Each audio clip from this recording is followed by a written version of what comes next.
So this is a revisit to a property that I've been at 5 years ago, actually in June 2019.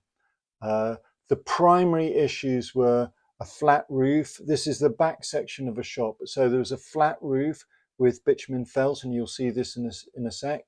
There was also a wall that was somewhat dilapidated and exposed to rain. Both of those have been improved and I believe fixed, but there's still some residual damp, including mould growing by the front door. So this is the roof here. You'll see there's ponding on top of bitumen felt, and inevitably the water will find a gap and come through. So the bitumen felt was replaced with EPDM, which is a sort of pond type covering. There are a few elements that we have to be aware of with EPDM. It shouldn't touch the bitumen felt, otherwise there'll be a chemical reaction that can cause heat, a leak.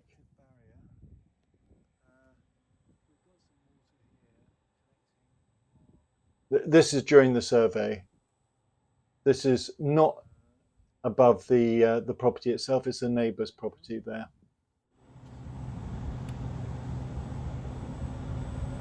You want to, as much as possible, have it. This is above the corridor, so and there is a ponding section there, which isn't ideal. If it's sitting there, that's a good suggestion that it isn't finding a hole. But this is obviously an area of concern. This is your neighbour's property, so not much you can do about that.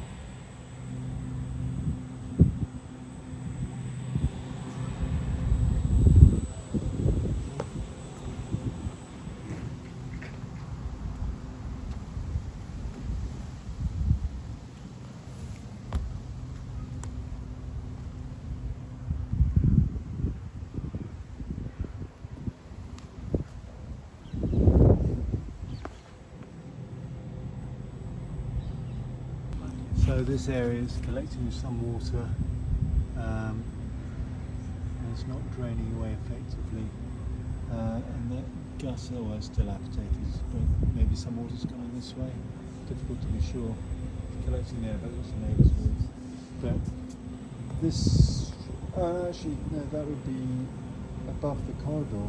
Ah, interesting. So this is above the corridor. Not sure what this is all about. Oh, that must be the water coming in. Oh, I'd be a bit concerned about that. So obviously the pipe's going through the EPDM, which could result in a leak, particularly as this ponding. Well, this one lowered, this one raised, and then there should be a drop so that you're out of the risk of water flowing in. I wouldn't particularly change it, given that water isn't coming through at the moment. But what you have got is a zone of heat loss, increasing the risk of condensation in the roof level.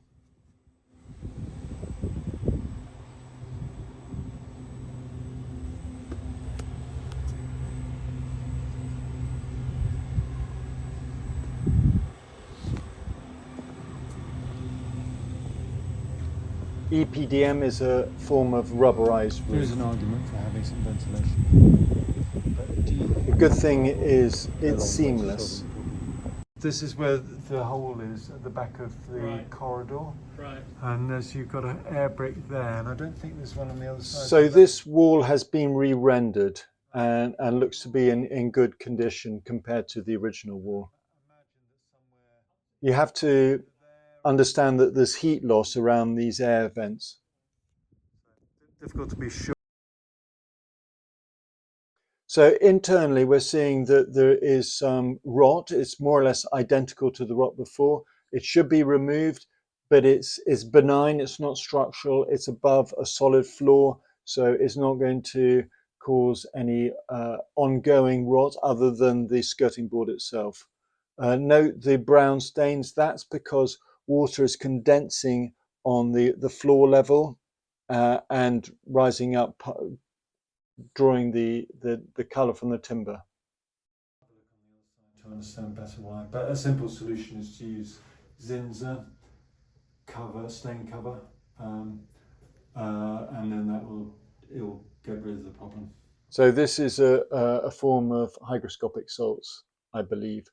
But the first thing to do is to reduce the humidity, the vapor long term, and just make sure that all the moisture is dispersing before considering using the Zinza to cover the hygroscopic salts.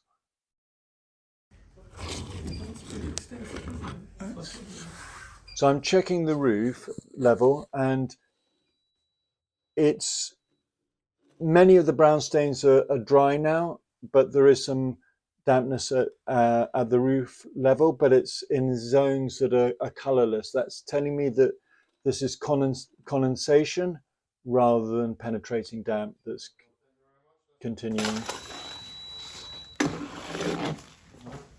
There's a dribble mark down there. And it's damp at the base because we've got pipe work here, so pipe work is causing heat loss. So this causes heat loss. You got water, or maybe just electrical wiring, but anyway, it's causing heat loss. And, it's not penetrating down.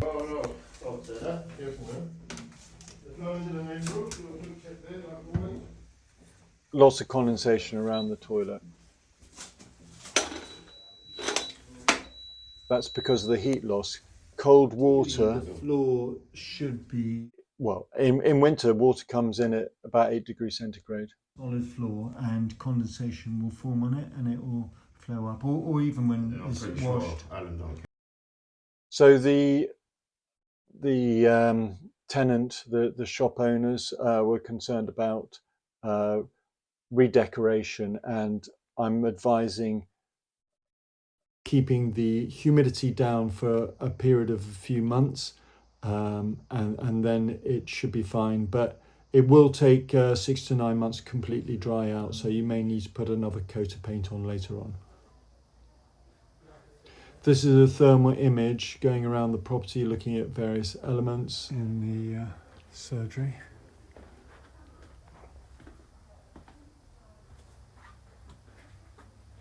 It's difficult to see heat loss when it's relatively warm outside. It's July, so it's quite warm outside at the moment. In winter, you'll be able to see it a lot more.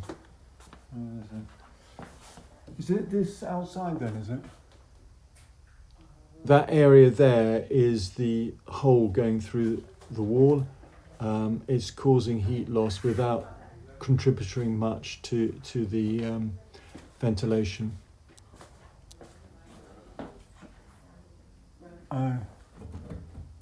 Is this where ground pipe from the upstairs bathrooms are? You get heat loss in there.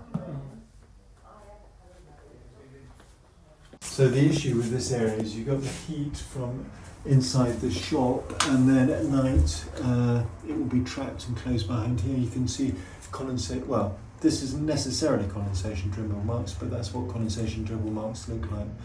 I mean, it could also be a splash of somebody's coat as they come out. It's down there. Well, the thing is that you've got a solid floor here, or tiles that act like a solid floor, and any condensation forming on here is particularly by the cold wall, external wall, and the cold window or door frame. So it is damp at the moment.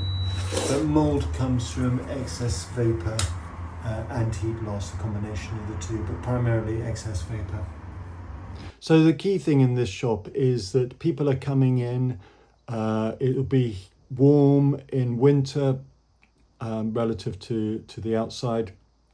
People are probably, when it's wet, their coats will be full of water, it'll dry out, create lots of vapour, and then at night it will be closed up, and what will happen is you'll end up getting the vapour will move over to the cold sections of wall.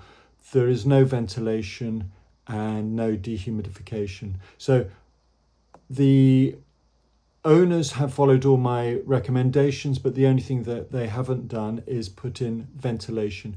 I'm going to add to that request to use a dehumidifier, a 20 litre per day dehumidifier, dripping into the sink, running constantly, especially at night and over weekends and periods when the property is closed and unheated.